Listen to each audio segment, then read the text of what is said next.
Okay, let's go deep. The topic today is going to be unraped to healer. It's more than obvious to everybody that when somebody is sexually abused, at whatever age that happens, that is a horrific experience for both people. It is ungodly. It's invalidating to the person that it happens to. It creates an entire cascade of physical, psychological, emotional, and spiritual tragedies that start happening for that person and for the person that did it, or persons. Let's back up. We already know now from listening to the other videos about natural stretching that when you naturally stretch like an animal, your muscles naturally contract, say when you're stretching your bicep, and then as you lengthen your bicep out, it contracts and the fascia resists, and that removes dense fascia and scar tissue. Well, that dense fascia and scar tissue is a trauma, and that's how it manifests in the body, is in accumulation of dense fascia and scar tissue in the body. So when you're stretching that muscle or being assisted to stretch that muscle, and you allow your body and defer to your body to show you how to naturally tense and resist, there's a certain amount of tension and resistance that's necessary to remove that dense fascia and scar tissue. And that's a natural thing your body actually produces. And it's considerable. It's 2 to 6 times the strength of whatever the muscle is when you contract it to strengthen it. But as we know from before, you don't have the nervous innervation to that tissue. So that gigantic force your body's creating doesn't feel like much force to you. You just feel the muscle contracting a little bit. And when you do that, there's no pain. There's almost no awareness of that happening unless you look at the other person. And that's the force it takes to remove that dense fascia and scar tissue. And that's done whether you do it yourself or have somebody else assist you to do that, or multiple people to assist you to do that.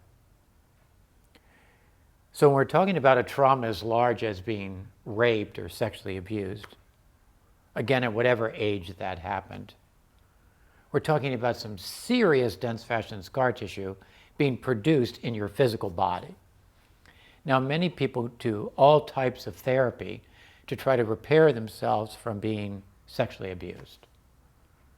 And sooner or later, they realize if they don't take the damage out of their body, the other things don't completely work yet. In other words, your body's the foundation of your psychology and your emotionality and your spirituality. So if you want to make a change, the body has got to change. And so you have to actually interface with your body in order to make that happen.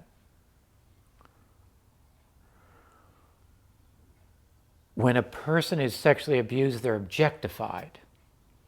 What happens when a person's objectified is that they become depersonalized. They leave their body. So when you take out that trauma and that scar tissue, what happens to the person?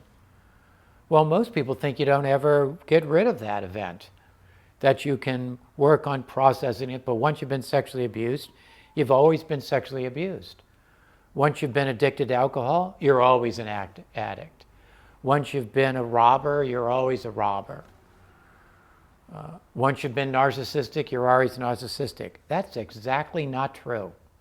What happens is that when you remove this dense fascia and scar tissue associated with that negative part that's been developed in you, that soullessness, that intense emptiness, that thwarting of developing of a certain part of yourself, you develop exactly the opposite. You get the high trait. So when you take out the trauma associated with sexual abuse, you then are unraped.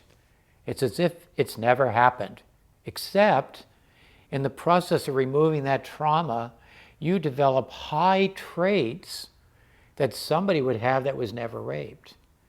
And those qualities include things like high individuality, capacity to heal other people, very high emotional states where other people are viewed as very special, very astute psychological insights into other people. You develop some incredibly high functioning behaviors as a result, if the work is done to remove in your body that trauma that sexual abuse caused. So most people are under the idea that if you injured your elbow in an accident, that the best you can do is get rid of the abuse that occurred to your elbow. No, that's not what happens. When you take the abuse out of the elbow, you get a better elbow than you've ever had in your whole life. That's the name of the game. But you got to take that abuse out. So I'm trying to let everybody know that there's this big issue about sexual abuse, and as totally abhorrent as that situation is for both people involved, you can transmute that like compost and turn it into the most flowering, amazing behaviors for yourself and for the other person. Now, there's something to know about abuse and the victim. You have to know that when the person that's abusing the other person that they're victimizing, they're watching the person being victimized. And the victim person is watching the person that's abusing them. Well, if you're a child and your parent loves you, you watch them loving you, so you learn how to be more loving than you already are. And if they're very validating of you, you learn how to be validating. And if they can see how special you are, you get to learn how to be special and see other people as special. So if you talk to the abusers, who don't usually want to be talked to, because people give credit to the victim but not the abuser always feels like they're a victim. And the victims don't usually admit that they've now learned how to abuse people. That's what's actually happened. And the question is, what do they do with that part of them that now knows how to abuse people? Well, first of all, they already had the capacity to abuse other people, whether they're ever abused or not. That's just one of the 16 parts of people's personality type. It's associated with the muscle groups on the top back of your head, over your shoulders, down your arm, associated with the thymus genetic personality type, the genius of healing. And what that type will tell you is that when they're healing another person, they're aware of that when the person's damaged, that it brings up intense feelings of wanting to hurt the person. And if the person has a disease, they want to kill the person. That's the feelings that come up in a person. And what the healer will tell you, if you're willing to listen, is that if they allow themselves to have those feelings, their hands become so sensitive, their mind becomes so smart, their energy awareness becomes so exquisite, and their caring becomes so intimate that they actually find themselves making the movements and talking to the person in a way that facilitates them to be healed. So I don't think most people think that people that are very sobering are feeling addicted at all. Of course they are. They just know how to transmute it. And most people don't think the person that's really creative or a great entertainer is somebody that's experiencing anxiety. Oh no, they have more than you do. They just know how to transmute that. So in terms of the abuser and the victim, the abuser needs to learn how to handle feelings of victimization, and the victim needs to know how to handle feelings of being abusive. And those feelings of abuse, which shows up as tension on the back of the neck and shoulders, when you take it out, gives you exquisite skills to know how to bring the soul back into the person, how to heal that person. And the person that was the abuser learns how to be an individual, which is they didn't feel, which is why they were being abusive before. And so there's this relationship in being raped between the person that was raped, the victim, and the abuser. That's this balancing act where they need to switch roles to understand and come through it. Now, one of the weirdest things about being abused is that you would think if you're abused, the abuser should be punished. Well, quite frankly, if you don't learn how to forgive the abuser, you take on their qualities. That seems unfair, but that's the way it works. So here somebody abuses you, and now not only are you abused, but now you have to forgive them. And in the process of forgiving them, you take on the high traits, the opposite of what the abuser was doing. So the complicated part about healing in general is that, say somebody's sexually abused. Well, when that happens, it's so unsatisfying, to say the least, that you stop attaching to the person that's abusing you. But now you've taught yourself to not attach anymore.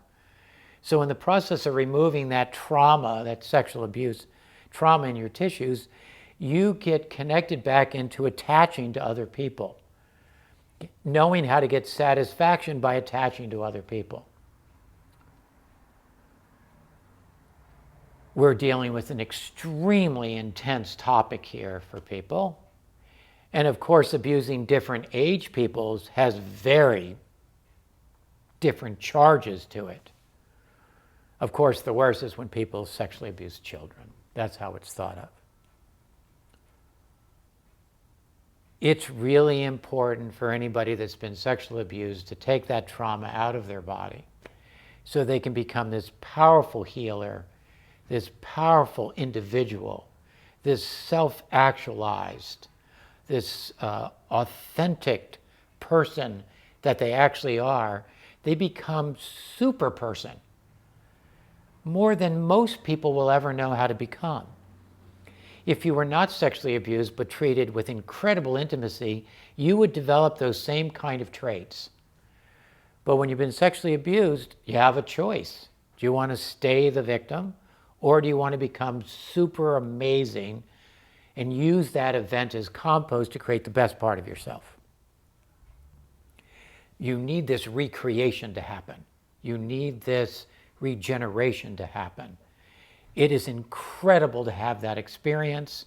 You go from being in the worst moods all the time, from feeling, quite frankly, fucked up in your head, from being very lost, and at the same time you feel physically destroyed. And instead, you get to feel the healthiest than most people will ever feel. You get to feel totally psychologically well and savvy. You get to mature yourself emotionally beyond what most people know how to do. And you get to have a life that is beyond what most people can imagine. That's what's at stake here. That's why it's important to go after this. Get unraped. Make it happen for yourself. Get other people to help you. Glad I got to talk to you about it.